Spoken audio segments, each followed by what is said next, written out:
Hello, everyone. Welcome back to Plotlines. I'm your host, Connor, and today we're going to be honing in on politics and politicians, and especially female politicians, and how feminism has really brought us female politicians. And on to discuss that, I've got Anthony from Avoiding Babylon, the Italian of New York.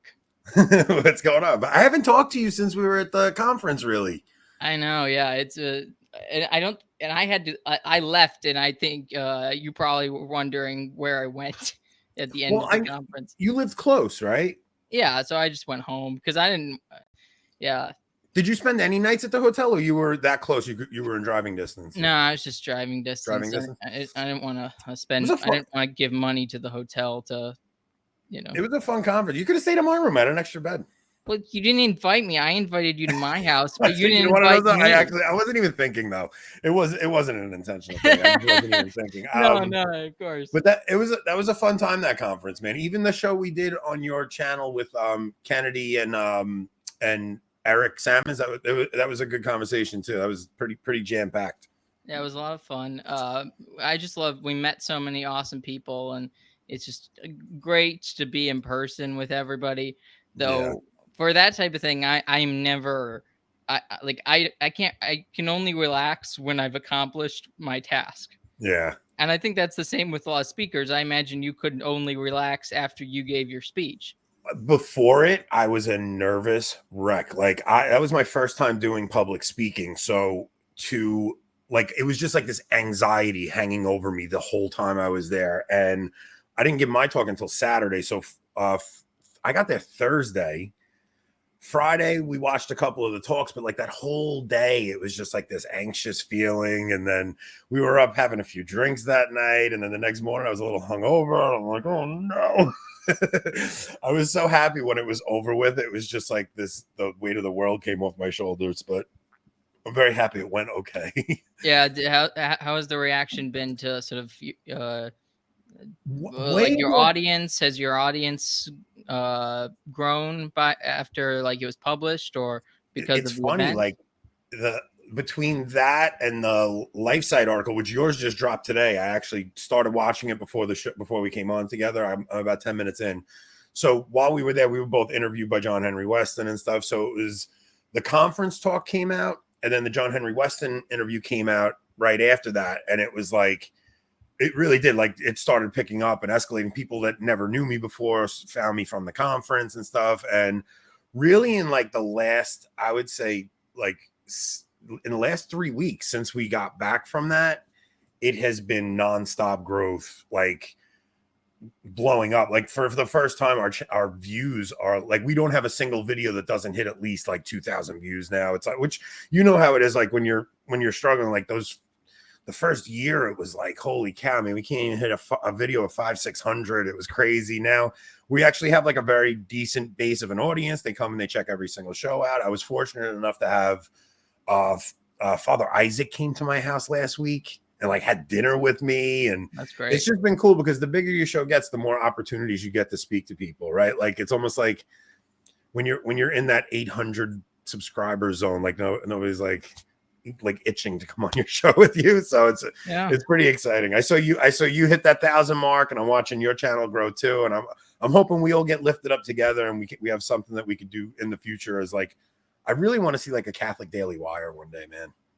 Yeah, it would just be somebody really big would have to start It's gotta be a Taylor. It's gotta be Taylor Marshall. He's the only guy that really has that kind of clout. So we'll see. Yeah, or Matt Fradd, but yeah, him too. Can do it. But I think it takes a lot. It takes a lot to be willing to not just work on your own merits, but also bring people up with you. That's a lot of work, and it can feel probably dangerous and not secure. I'll tell you right now, if I had a channel as big as Matt Fradd or Taylor, there is no way I would not have another show on my channel. Like if you look at Meaning of Catholic, what Tim Flanders did was he knew he couldn't put content out every single day. So like he lets other guys put stuff up on his channel just to at least give your audience content on a regular basis. And I would absolutely do that. Like I would want it to be more of like a platform where or I introduced my audience to other shows that I thought were talented and coming up. I mean, I'm hoping somebody does it. You know, it would be a great thing to have like a free version for everybody, and then have like a paid paywall behind where you go to this other platform and you get access to all this other stuff. We'll see if I can get my channel to go. One problem with that, though, is the way the Daily Wire sort of set things up. Is that originally they all had their stuff on one channel, and then they've realized that that doesn't work very well, so they had to spin everyone off onto their own YouTube channels. Especially if you get a strike, right? Oh yeah, and they're much more.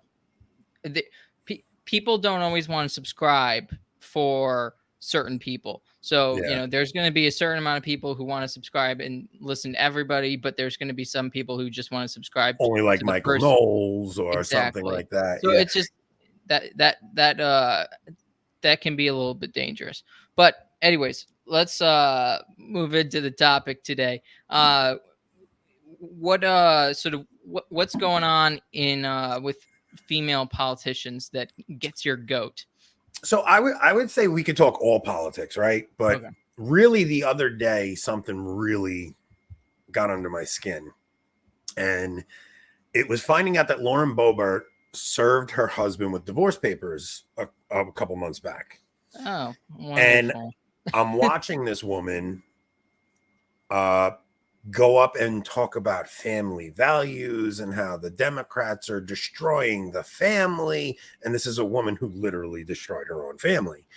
And a lot of people, like even in the green room, you asked me which female politician really gets under your skin the most. And it would be a Lauren Boebert or an MTG. It's not an AOC. It's not a Nancy Pelosi, because they at least claim what they do. Like they're not trying to feign this pretense of having this traditional family values thing. Like they're literally like, we want to overturn everything. We want to upend society. We want to be progressive, this and that. But when you get a Marjorie Taylor Greene or a Lauren Boebert, they're over there pretending they care about family values, but their wives and mothers who left their families to go be famous politicians in Capitol Hill. It's like you belong in your home, tending to your marriage and your children, not being a celebrity in DC. It's really appalling to me. And I'm watching Lauren Boebert talk about Hunter Biden and Joe Biden accepting bribes, and I'm like, yeah, like on a grand scale, of course that affects all of us way more than Lauren Boebert getting divorced.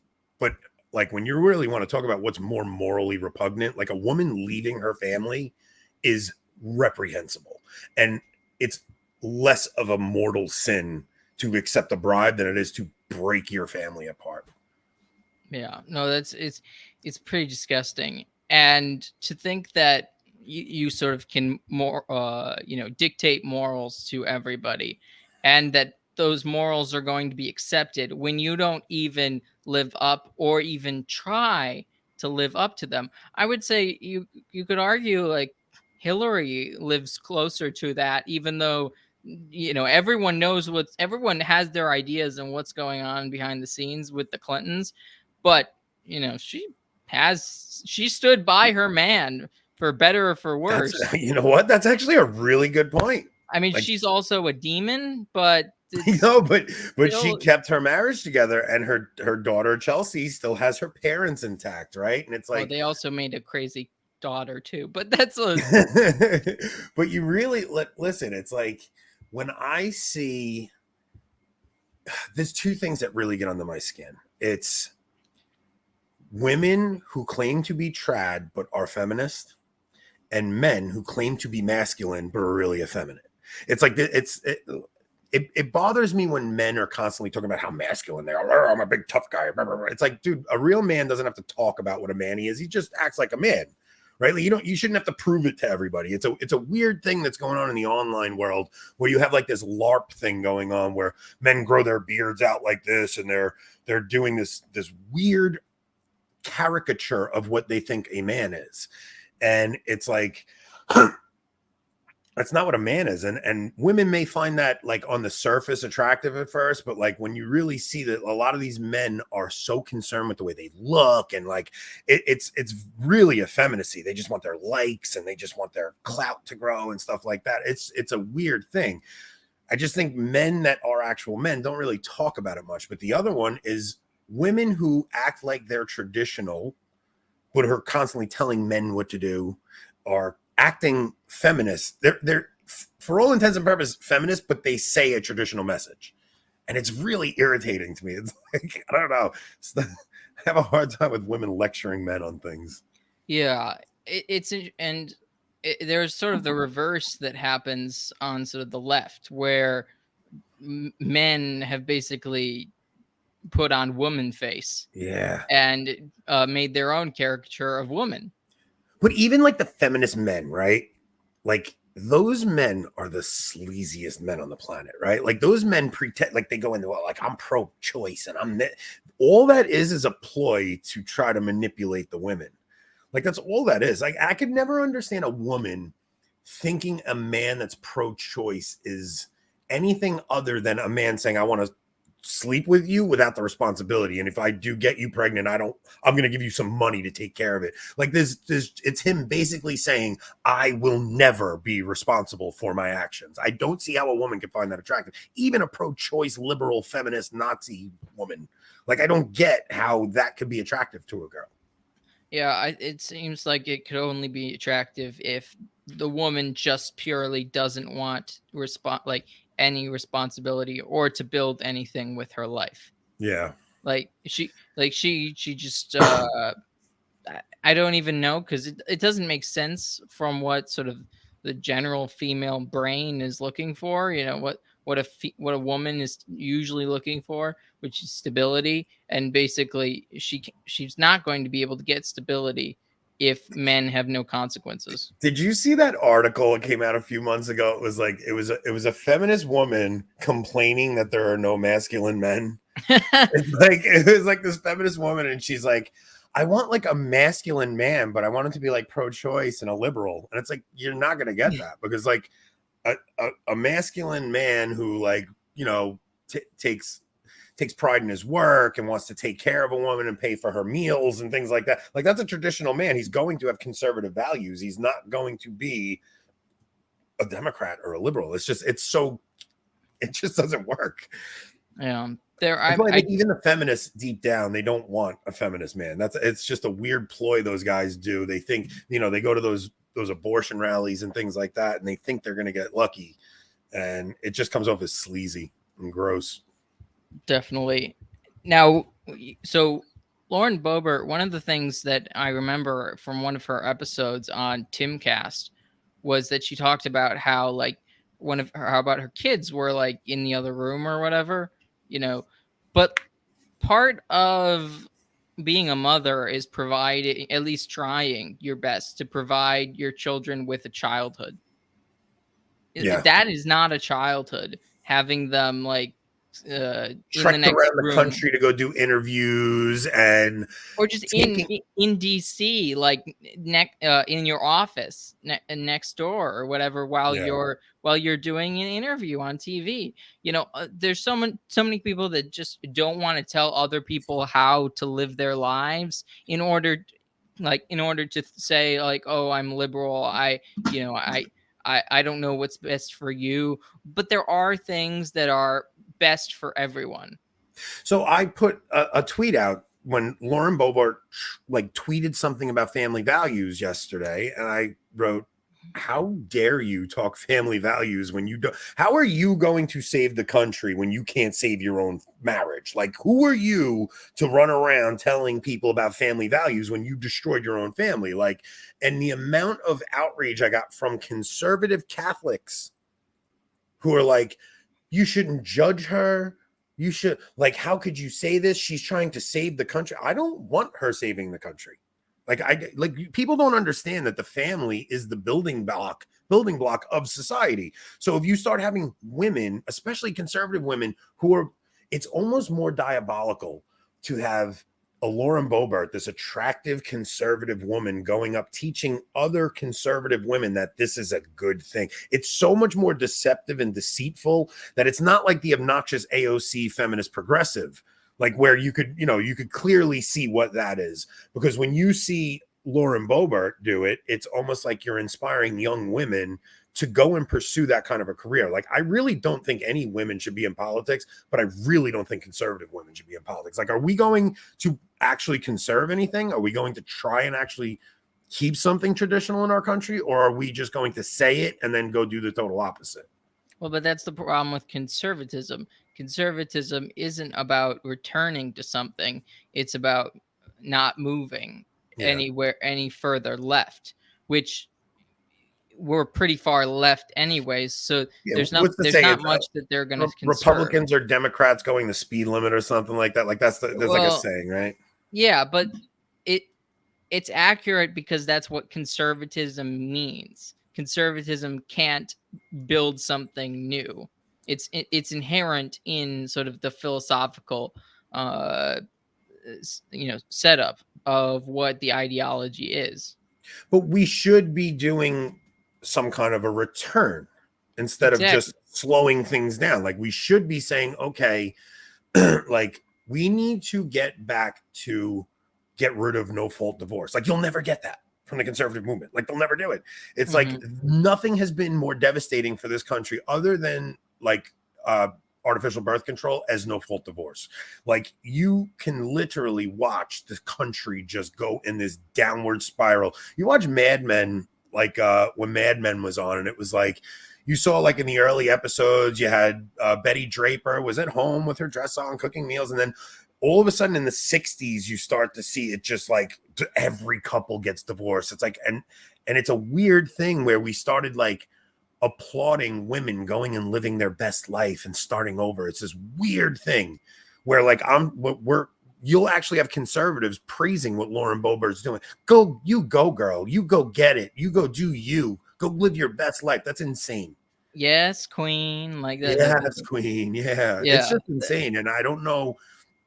It's almost like I've been blackpilled on politics because of this. And so like originally we were going to talk in general about politics. And it's like, I don't know if we can fix what we have.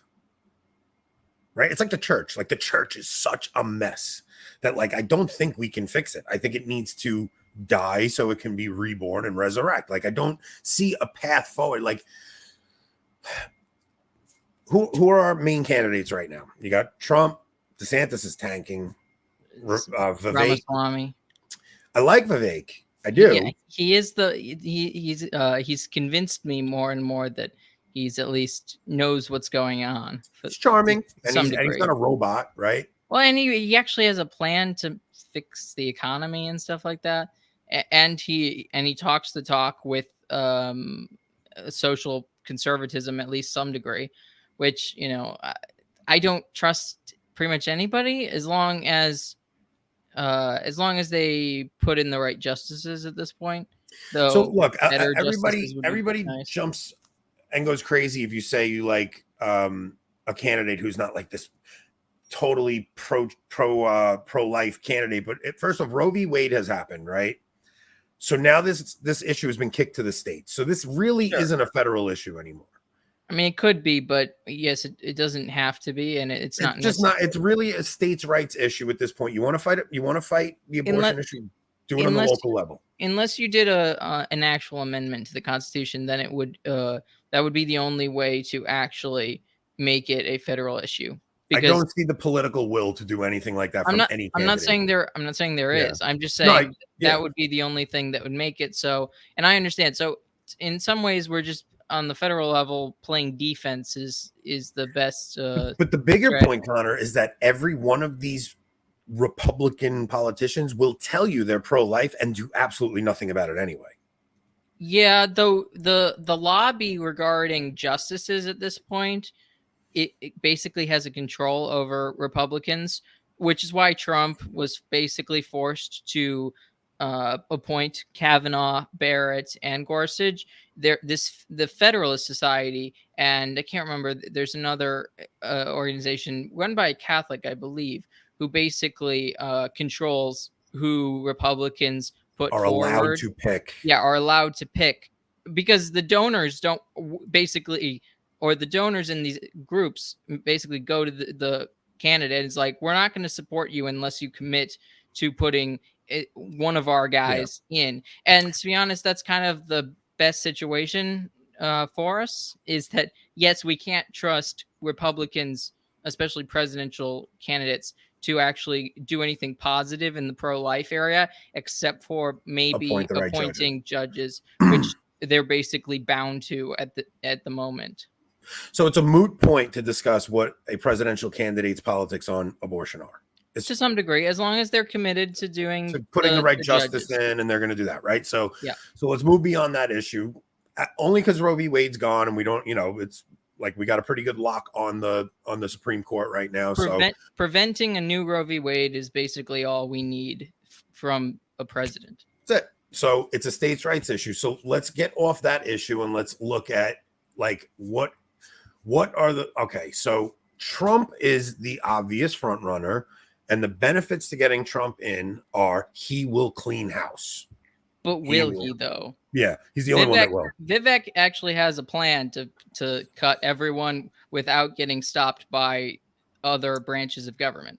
I think they're going to scare the living daylights out of him once he got in. If he ever had the chance. Like, I don't think this man has any idea what he is up against. He's been they've tried to bully him previously into doing things. So I don't know. That's the one thing with Trump, you have at least some idea, but he was incredibly weak in these areas. Now, if rage is the answer to all of this, then yes, Trump is the answer in that area. All right, look, so you're talking about a guy who his own deep state framed him for collusion for treason. They framed him for treason, right? Yeah. Like the guy has to go in and fire. He's the only one that I think has the willpower to do it. Like he does have so if you look at DeSantis, I think DeSantis is really great on a local level with a lot of these issues. I think he's a neocon at heart. Which is interesting because in some ways I think he became popular being not a neocon. I'm talking foreign policy wise. Sure. Yeah. No, but I'm saying like from a smaller perspective, there even is a sort of a I don't know. He didn't come across as Florida governor as a neocon. And yeah, he definitely has neocon tendencies because he was in the military, and that isn't a great sign. And when his time, I think, as a representative, he also has, the great attachment, as we're going to talk about, to Israel, as same as Mike Trump Pence does. All of them do. It's this weird thing. I don't know if Vivek technically has or has shown anything. He might not. I would assume he still would either way, but he's not. What's funny? Okay, so we were originally going to talk about this, right? Like originally. It was a proposed idea, and we weren't going to, but it was a proposed idea. When you look at American foreign policy on Israel, I'm not saying the politicians themselves believe this, but the American public, the Protestant, the WASP American public, right? The white Anglo-Saxon Protestant public. Well, specifically evangelicals mostly. Evangelicals have a very strange eschatology where they think the third temple in Jerusalem has to be built so that Christ can return. It's this weird thing where it's called third temple theology. And it's like they think that by America supporting Israel, they'll build the third temple, and that's how we will get Christ's second coming.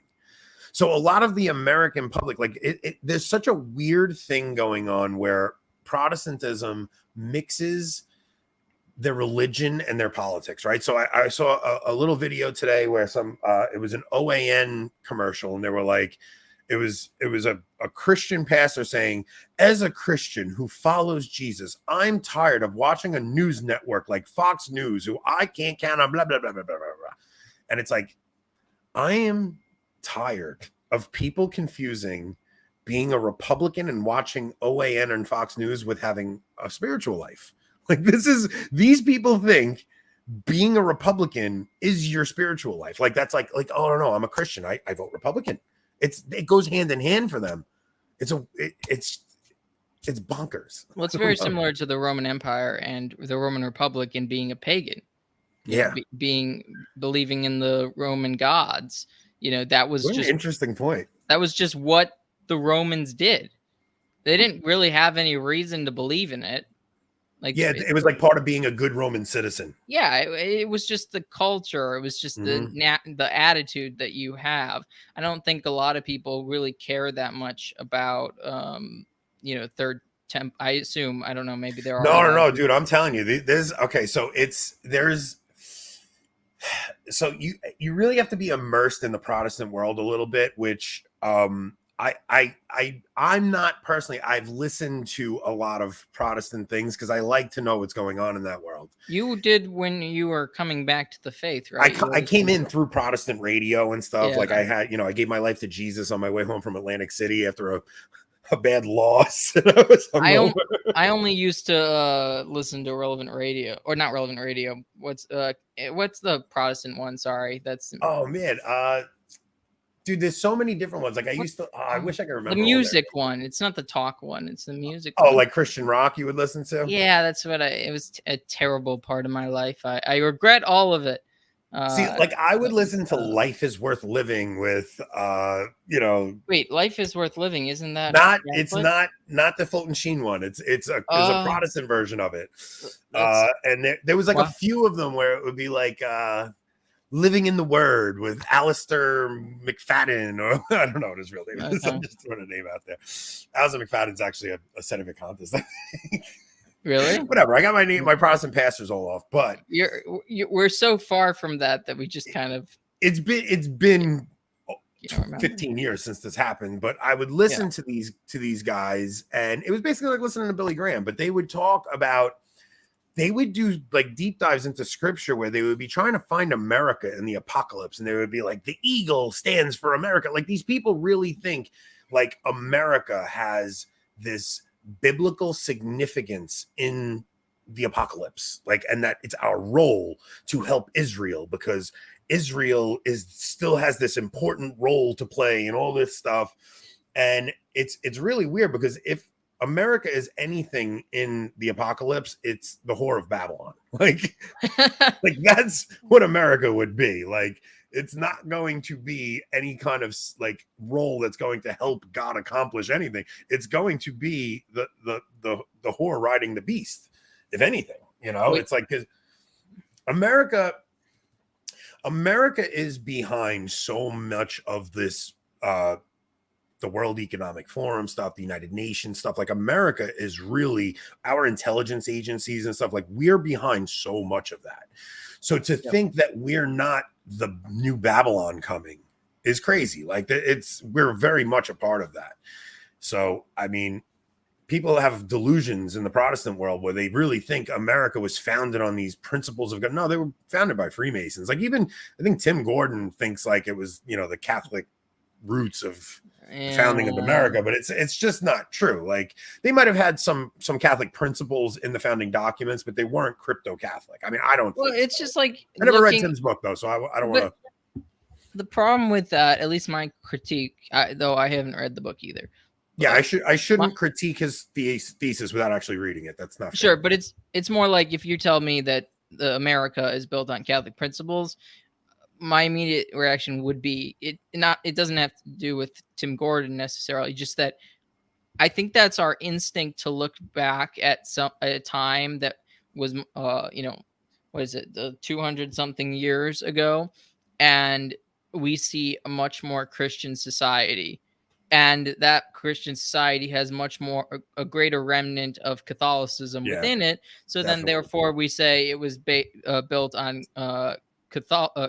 Catholic values or Catholic Like, belief yeah, system, Catholic whatever. principles. Yeah. But it's not really that. It's based on the principles that are moving us away from Catholicism, because It's that based was on the rebellion. It's based on the Protestant Reformation principles is well, what it's and based on. Freemasonry, which is based on Gnosticism. So Yeah. all these different things sort of come together and they create a republic in the sort of with the legal tradition of England, which is a decent liberal or decent tradition of law, which is very different from like the French Revolution. They didn't have that, so when the French Revolution happened, it was sort of only the evil ideologies driving every bit of their government, which is what led to all the the reign of terror and all of that.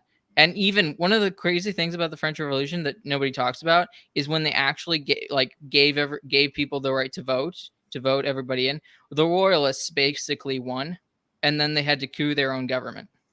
That dude, I need to. If you know a good book on the French Revolution to read, let me know. Like that actually Yeah. tells the from a Catholic perspective the true storytelling of it. Because like I've heard, like I've seen like little.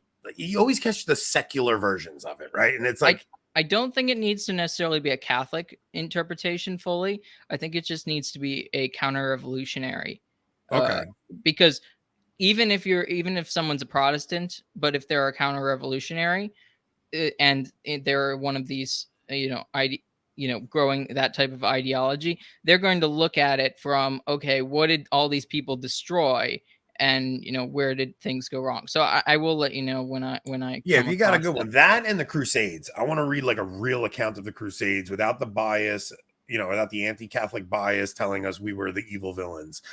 If you want to listen to something, really listen to Apostolic Majesty's channel. He goes through a lot of that stuff in really long. I've never You know, even heard of that. You have to send me a link for that. yeah, he's been on my channel a few times. So, but yeah, he's great. He's a Catholic. He's a lot. Actually, most of the people. So he does lectures and then he does discussions. And majority of the people he has on his discussions are fellow history nerds who are also Catholic for the most part. Some of them Oh, that's aren't very always, cool. but it's such an interesting thing that came together. But yeah, so just this America cannot be founded on Catholic principles. I mean, there are principles that are sort of left behind that are Catholic, but to say that they are built sort of by No, you're right. Catholics Like for 100% Catholics. right. It's like because we look back on it with rose-colored glasses, right? Like you're seeing back there, and you're like, oh, it looked so much more. Yeah, of course Yeah, it it's did like because it's a better time, yeah, like it really was. You still had like there was no artificial birth control at this point. There was no divorce at this point. So it just seemed like a people who still had a rightly ordered society towards natural law. That's yes, basically what it was. It and was they just were in the process of breaking it. They yeah. were So but the whole foundation is built on rebellion. Like I always try to like explain to people like the most ironic thing you could ever see is a Protestant who goes on and on about the New World Order. It's like Martin Luther started the New World Order. Like the old world order is Christendom. That's the yeah. old world order. So this whole idea of reformation and revolt is the New World Order. And then obviously the Reformation or the revolution starts and you have these branches of Protestantism break up. But once you free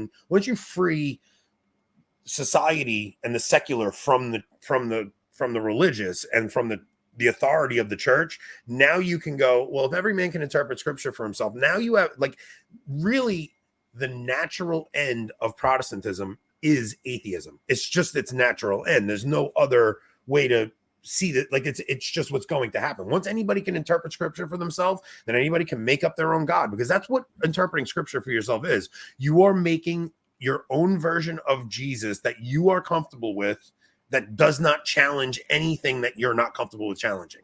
Yeah, I think that was also just the devolution of Luther. So I would say the thing that Luther really did that began to damage Christendom is he basically cut it off from each other.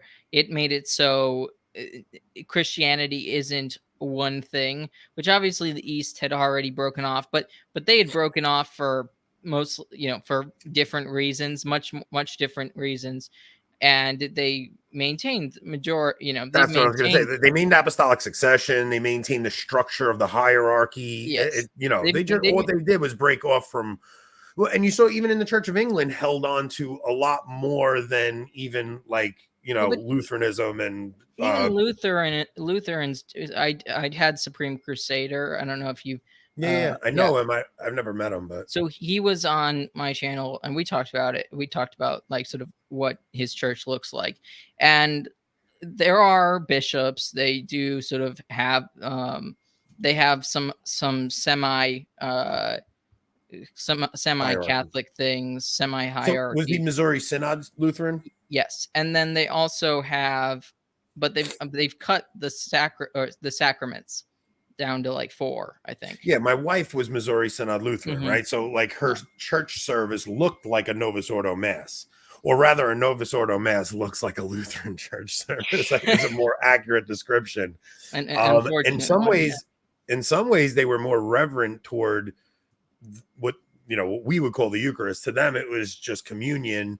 But you would go in the pew, and there was a little card that said, "We believe in the real presence of Jesus in communion." Mm-hmm. And it was consubstantiation. So it was Jesus is present with the bread and wine, not transubstantiation, where the substance itself actually changes. But they had a better reverence for it. You would kneel at a communion rail. The pastor would come and do intinction. Your hands never touched the communion host, and you would receive on the tongue. And this is at a Lutheran service that before, like especially early on in my reversion, I don't even know the difference. Like I didn't know there was anything wrong with going to this Lutheran service with my wife. My wife hadn't converted yet. We got married in the Catholic Church. I had to get a dispensation from my bishop. My wife had to agree to raise the kids Catholic, Right. but I had fallen away from the faith after that. I hadn't been going to mass, and I have a reversion because I go to on Easter at my wife's Lutheran church. And we go, and it's on Easter, and the pastor gives this sermon about Jesus rising from the dead. And I come back to my house that night, and I'm sitting out on my front porch, and I'm just like, did he really rise from the dead? I'm like, God, if you're real, you got to show me, because I'm having a very hard time believing this. Like I want to believe it. I was raised to believe it, but like, this is a very hard thing for me to believe. Like, were you not really dead on the cross? And maybe they thought you were dead, and then you were able, like, I don't understand. I need to know. If you're real, you need to show me that you exist, and you need to prove to me, because I can't just believe something for the sake of believing it. I go in my house that night and I'm sitting on my couch after this long thing, and I'm fighting with God up in the sky, and I'm looking up and mad at him and all this. And I go inside, I throw on Netflix, and in recently watched, it's the weirdest thing. Recently watched is a documentary on the Shroud of Turin. And I'd never watched it. So I don't understand why it was under recently. You know how like they have the recently watched tab on Netflix? Yeah. It's like recently viewed, like continue watching. I'm like, I never watched this. What is this? Nobody else has my account. It's not like I shared my password or anything. Let me throw this on. What the heck is the Shroud of Turin? I started that documentary as like an agnostic, and I finished it a full-blown Christian. I was like, oh my goodness, this happened. It really happened. Then I go from that to watching the Lee Strobel documentary, The Case for Christ. Between the two of those, I was like on fire for God. And I go right from that into listening to Protestant radio. And it takes about 6 to 8 months of that before I heard an anti-Catholic sermon, where that anti-Catholic sermon made me go, wait a minute, what's going on here? So during that whole period, I'm going to church with my wife at the Lutheran church, not thinking there's anything wrong. She would go to Catholic mass with me. She would receive. Like, we didn't know. Like I didn't know anything.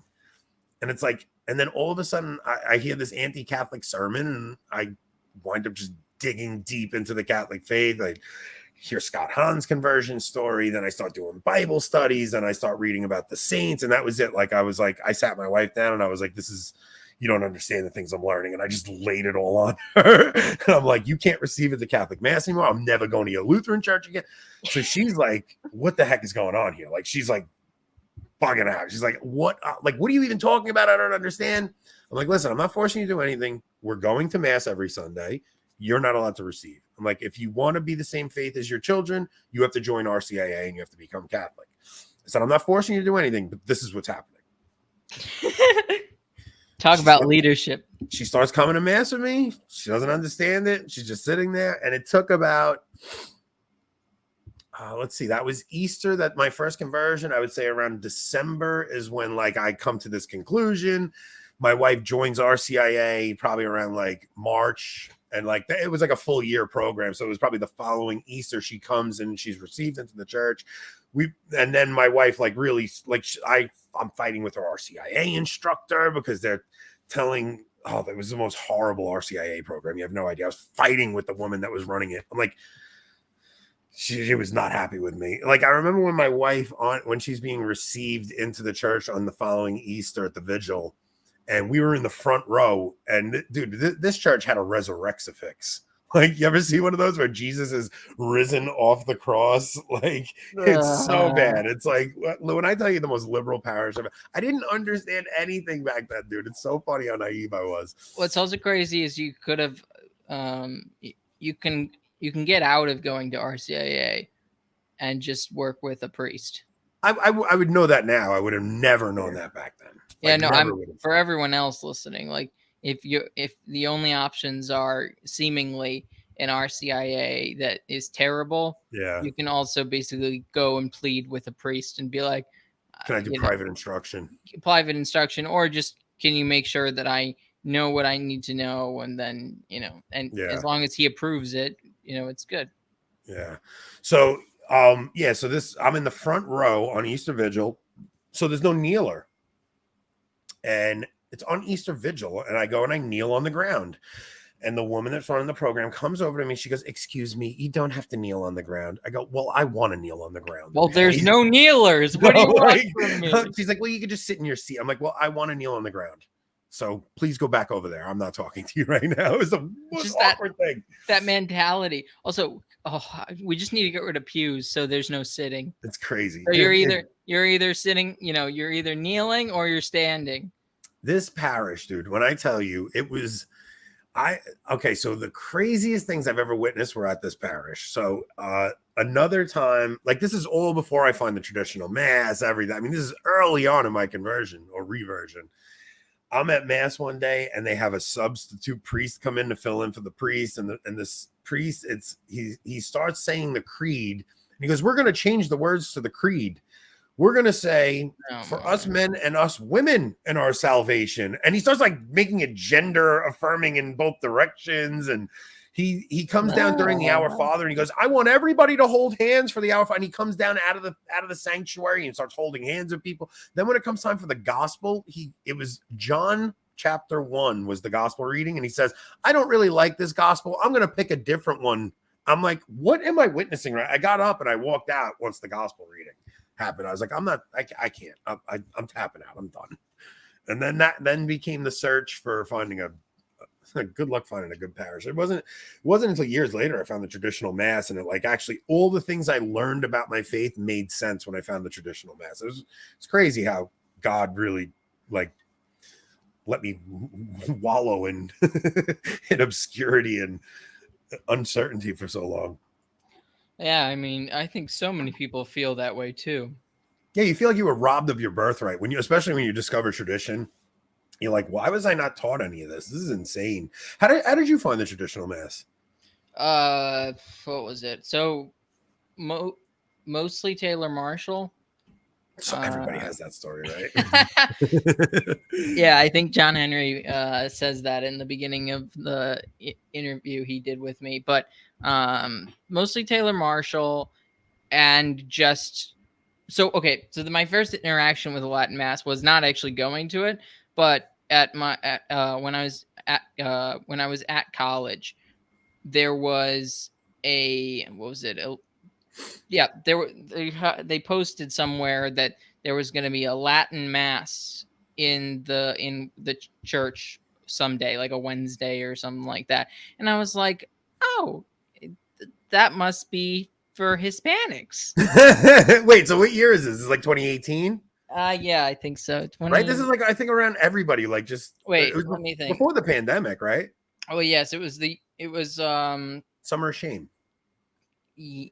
let's see. So it wasn't the summer, it was during like spring probably, but yeah, But after that, 2018, yeah, yeah. 2018 I think. And then over the summer I eventually just went, I like binged Taylor Marshall, and it was Tim and Taylor were doing stuff together at that point.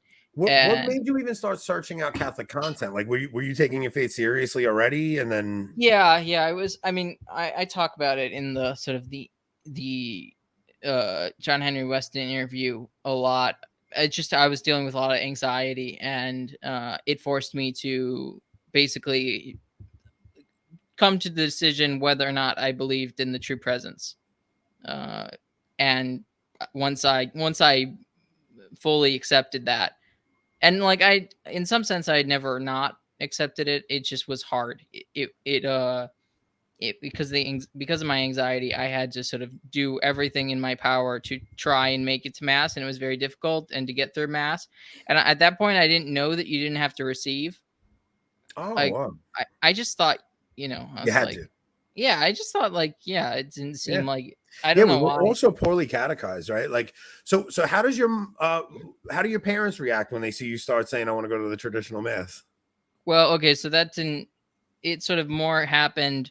So so after Taylor Marshall, so I didn't say I want to go to the traditional Latin mass necessarily right away. I just said, my mother had also gotten into YouTube at this point, so a lot. She was going. So I started with politics on YouTube, and then I moved into religion. It's around 2018 or whatever, and she kind of did all of it at once. She listened to politics and Catholic YouTube at the same time. So she was learning all the stuff I learned that took me like 3 years, but hers condensed in like a year or so. And Yeah, she started, so she sort of knew sort of something about it, but she had never gone. And then at college, right before the pandemic hit, we had this was 2019. We had a Latin mass for the feast of St. John Henry Newman, because he was made on, it was his first feast day because he was canonized. yeah, And basically, what they said was, we're going to have a Latin mass because that's what John Henry Newman would have had, or that's what yeah. he would have celebrated, which I thought was funny, because I was like, oh, if we're going to go back on that logic, so can we just have it with all of the saints like Yeah. that? So every saint that celebrated the Latin mass or went to the Latin mass, can we just have all of do the Latin mass every time we This is at your celebrate them? parish. Was that your This was regular? No, this was college. This was Oh, college. Okay, okay, the okay. college chapel. And so this was the first Latin mass I ever went to, and I was just, I was, blown away. Yeah, I mean, I knew about it at that point, but I just, this was the first time I had the ability to go, or that I knew where it was. And then I learned about St. John Cantius, and I came home for Thanksgiving, and I was like, Mom, we need to go to St. John Cantius, this over break. yeah, And I was like, okay, let's go on Thanksgiving, because my siblings and my father usually go run. They do some sort of 5K or whatever. That was their tradition for Thanksgiving. And my mother and I usually didn't have tradition, usually because she was making the food and stuff like that. And I was like, okay, this year let's go to mass. Let's go to the city, and let's go to St. John Cantius, and I want to show you the Latin Mass, because it's really interesting. I don't remember what reasons I necessarily gave. It feels like it's been so long, but and I was like, today's Thanksgiving, and Eucharist means Thanksgiving, so let's go to Mass. It just makes sense. So we went, and my mother was blown away. It was a low Mass, so I had experienced a high Mass. And so you then were we looking, both. you were like, what are they doing up there? My Yeah. first one was a low mass too. I was like, what the heck? Well, I had a missal, or not a missal. I had a red, The so red, like yeah, the red booklet, because they were handing them out at my university. So that was pretty cool. And then that was basically the start. And actually, it ended up being, I started going over Christmas break as well. And then when I left, my mother started going more like without she you. was, yeah, she was going without me with my father.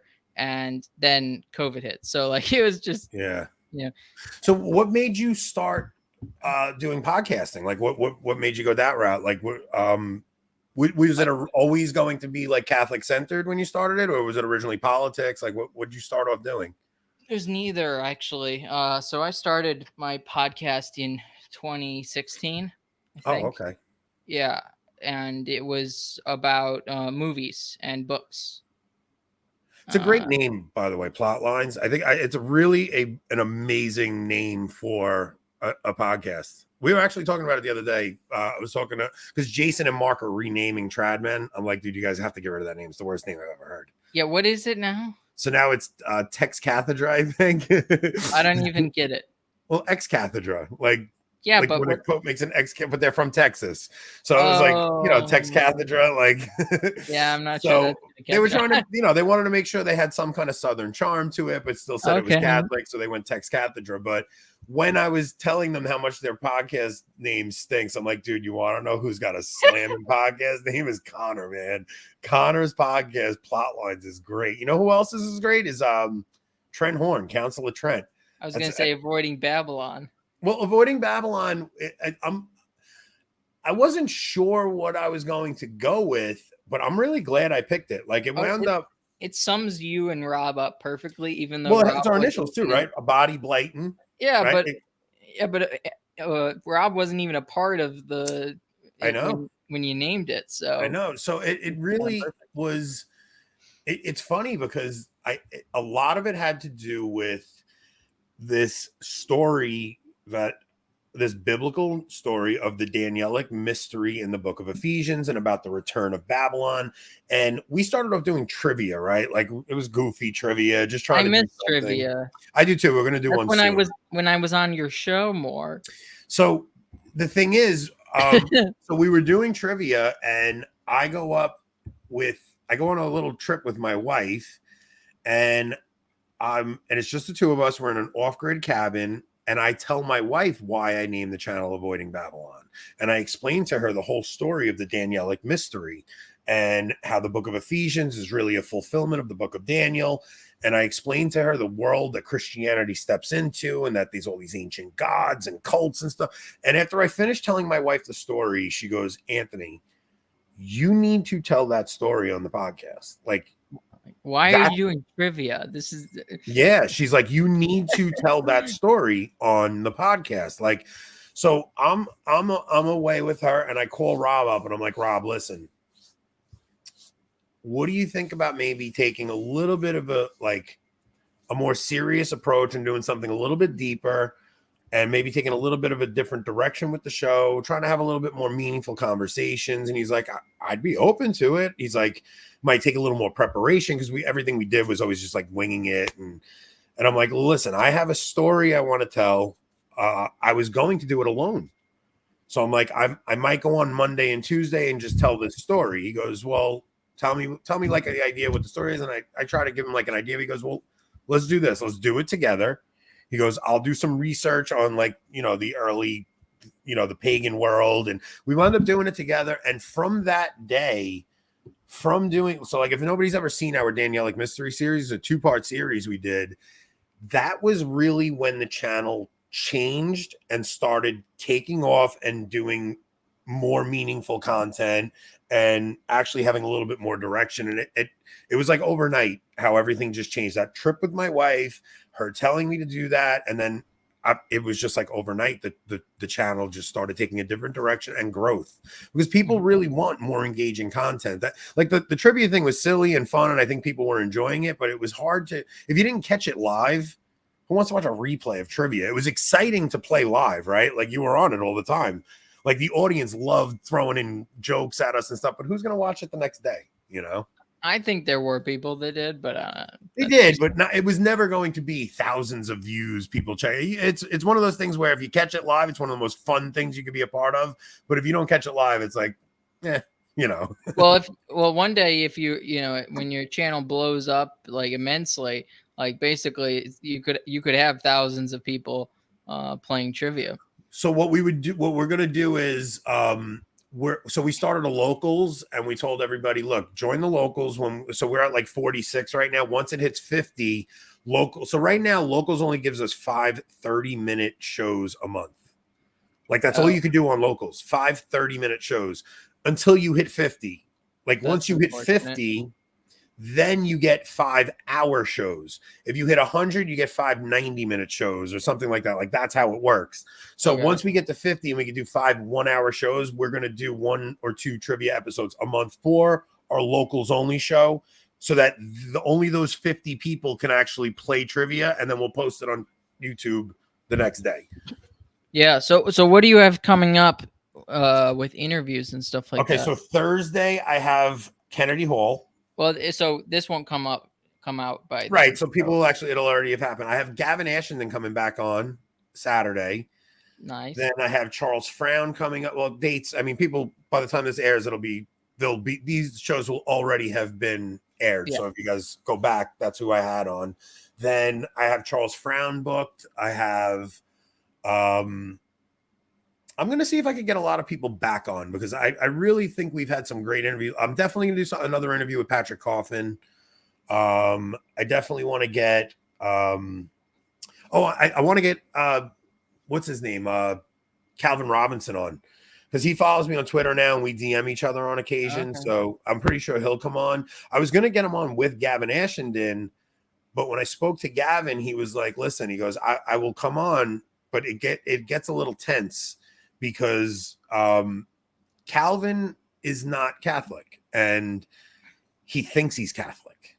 Yeah, no, I can see that on Twitter. He gets very contentious with Catholics. With Catholics, right? So it's like he thinks he's Catholic because he has kind of like a revisionist history, that this thing that he's part of is kind of like this break-off group who says they're Catholic. They're not part of the Anglican communion. They're not part of the Catholic communion, but they say he believes Catholicism, but he's not joining the Catholic Church. And I think a lot of it has to do with, he knows he won't ever be able to have orders as a priest or a deacon in the Catholic Church because he's too conservative. So he doesn't want to do that. Like, he would have to become a layman to become Catholic. And he sees a lot of problems in the Catholic Church. So I think he thinks, at least I could do what I want to do where I am right now, you know? Yeah, and he looks at what happened to Gavin and basically seeing that Gavin can't or is not going to be a priest, basically that he, Yeah, a lot of people say, well, Calvin, why don't you join the Ordinariate? Because the Ordinariate has a lot of cowards in it too. Yeah, I mean, he could probably join there's cowards everywhere. No better. I mean, they excommunicated Father Treco. He could join the SSPX. He could. That might be I don't know, but I don't know if that's a good thing. There's a lot that goes into it. So if I get Calvin on, I'm not going to talk to him about why don't you become Catholic. I'm not going to do that. I want to talk to him about having courage in the face of adversity. I want to talk to him about cultural issues. It's just, I don't want to have a guest on and fight with him. Like, yeah, people got very cranky with Matt Frad for having him on, though. Too. Yeah, Matt stood his ground. Which I don't understand why. I don't know. Matt stood his ground. Matt said, no, Calvin, you need to become Catholic. Like, that was good on Matt. Matt, he didn't back down off of that. That was pretty cool. Yeah, he did the thing Barron couldn't do in front of Ben Shapiro.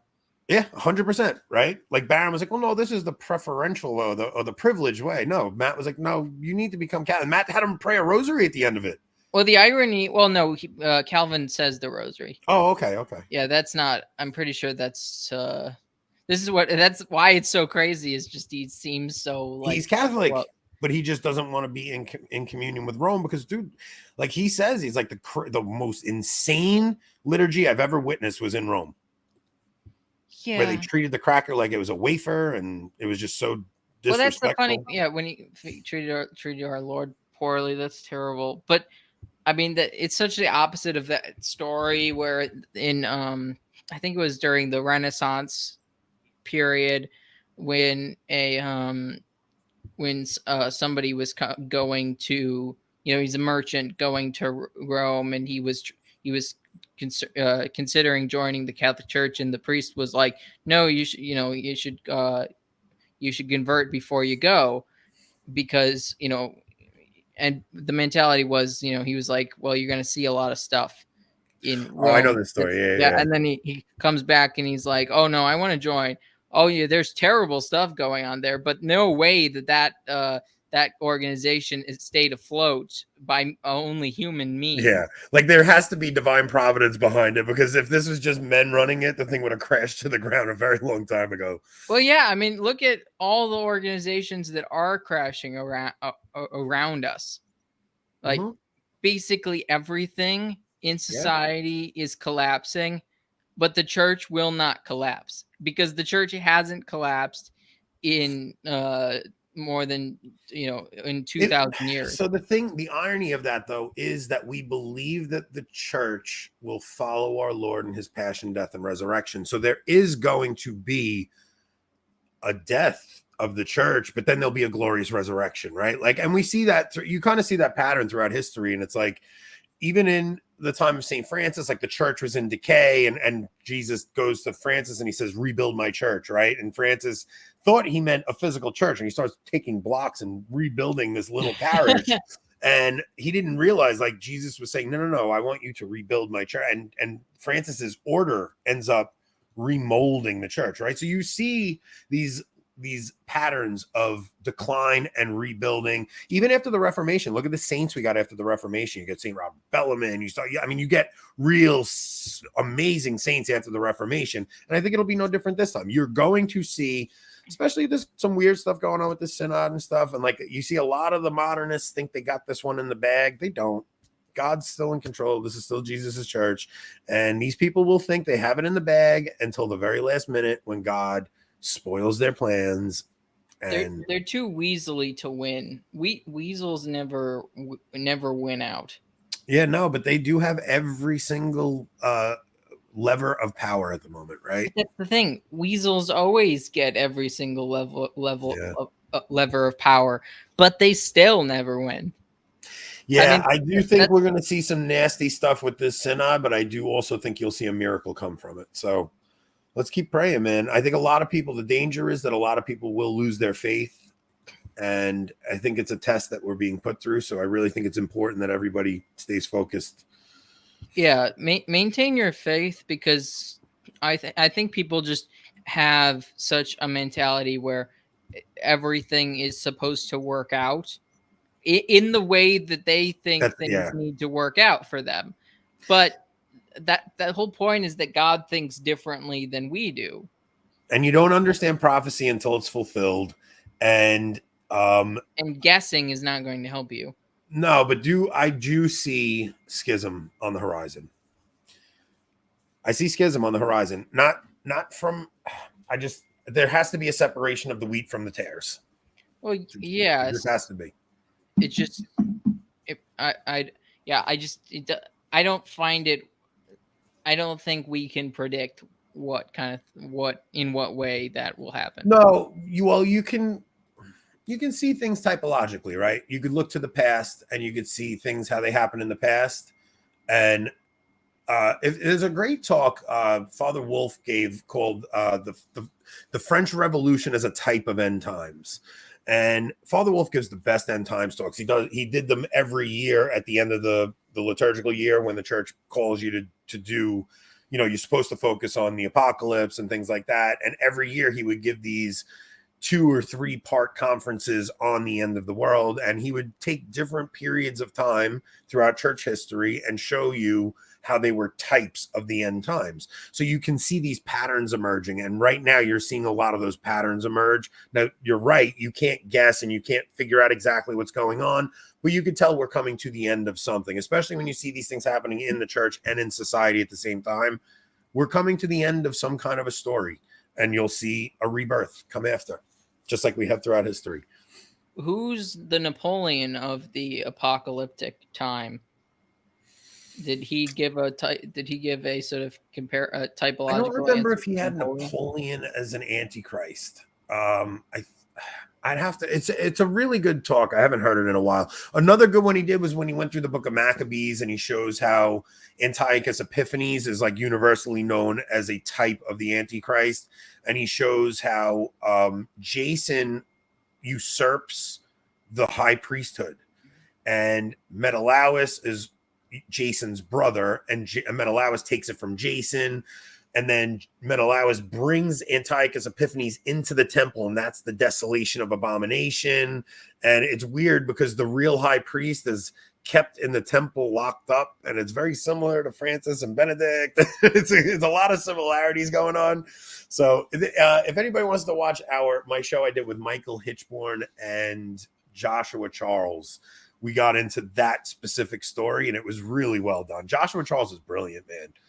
Really good. So was Michael Hitchborn. Michael Hitchborn, when I met him at the conference, he blew me away, man. He was so smart, had so many great insights. It was such a fun time talking to him. Yeah, indeed. That's one of the cool things about meeting people like that in person is they are usually who they seem to be, at least for Catholics. Yeah. And then, so the last thing I want to talk about, just how important Tucker has been in sort of obliterating certain candidates. Dude, I love Tucker Carlson like so much. Like he's just such a pivotal character, and especially even with that whole did you see that symposium he did with talking to all the Republican candidates?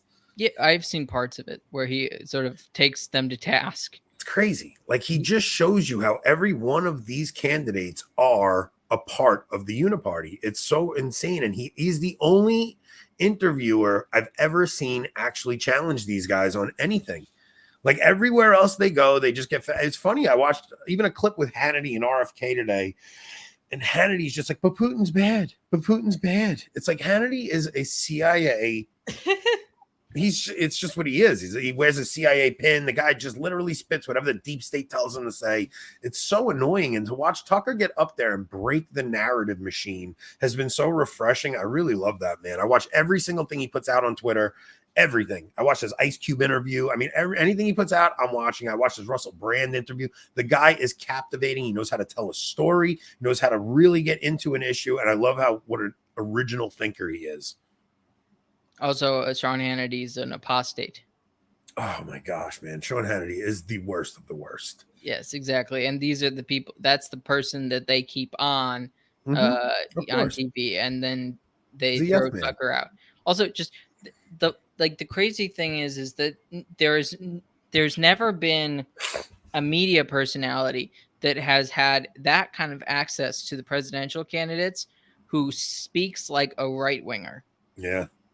Every other person in that mentality has always spoken the left-wing message, the progressive message. Yes. And so that's the reason why a bunch of these candidates had trouble dealing with Tucker, is because they're quote unquote right wingers, but they've never actually had to talk to the right wing in the terminology and in the way the right wing talks. Every question they get is framed, right? It's a framed question from a progressive standpoint. So they're all trained with their robotic answers to the liberal questions. And it's like Tucker comes in and he goes, no, that's not what I want to ask you. I want to ask you about why are we paying for this war in Ukraine? Like what is the reason for it? Well, we have to break down Putin's army. Why? Why do we have to do that? I don't understand. We're the reason that we're over. Ukraine is only at war because of, I got to be careful what you say on YouTube, right? You do have to be careful where you go with that. But Tucker breaks the narrative. He just does. He's awesome. And it's great to see these people not know what to say to him. They're more afraid of him than they are, what's his name on CNN. Like they're more afraid of Tucker than they are of Anderson Cooper. Well, yeah, they know exactly what's coming for them. Yeah. So, and yeah, so that's basically the current status of politics. So, I think Connor, this was a really fun show, man. It was better than any other show we've done together, right? Like it was such a natural conversation. We told some personal stories in there, man. It was a really fun one. Yes, you know how to drive me, and as long as I let you drive me, anyways, so everyone check out Avoiding Babylon. If you aren't subscribed there, subscribe, and maybe you'll see me on there. Yeah, if we do trivia, you're definitely coming on. I promise you. It's going to be soon. I'm just trying to, like I said, I just want to I want to Sure. do a couple more things to push that locals thing a little bit more, and then we should be in about a week or two. But you'll be on. And please like, share, comment, and subscribe here on Plotlines so we can get more guests and we can so I can put out more videos. And thank you all for watching. God bless. God bless.